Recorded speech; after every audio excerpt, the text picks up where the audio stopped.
লোকরা প্রতিদিন ঈশ্বরের ধন্যবাদ দিক, হর এক পরিস্থিতিতে, হর এক টাইমে, হর এক বিষয়ে ঈশ্বরের ধন্যবাদের বলিদানকে চড়াক। হালেলুয়া। এমন নয় যে টাইমে আমি ব্লেসিং পেলাম, যে টাইমে ঈশ্বর আমাকে টেস্টিমনি দিল, যে টাইমে ঈশ্বর আমাকে বেবি ব্লেসিং দিল, সেই টাইমে ঈশ্বরের মহিমাকে করছি, সেই টাইমে ঈশ্বরকে খেয়াল রাখছি, সেই টাইমে ঈশ্বরের ধন্যবাদ দিচ্ছি, এমন নয়।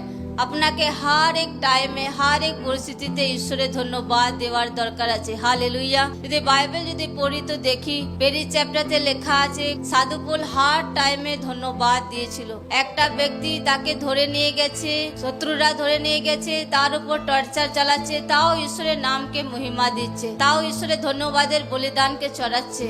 মানে ঈশ্বরের প্রতি তার প্রেম কত বড় সাবিত করেছিল। হালেলুয়া। কত বড় প্রেম ঈশ্বরের প্রতি সাধু পৌল দেখিয়েছিল। আজকের দিনে লোকদেরও ঈশ্বরের প্রতি প্রেম দেখানোর দরকার আছে। হর এক পরিস্থিতিতে জীবনে নিরাশা আসে, জীবনে দুঃখ আসে, জীবনে অনেক কিছু ডাউট আসে, তাও বাইবেল বলছে যে হর টাইমে ঈশ্বরের ধন্যবাদ করো, হর টাইমে ঈশ্বরের মহিমাকে করো, হর টাইমে ঈশ্বরের নামে ধন্যবাদ দেওয়ার দরকার আছে।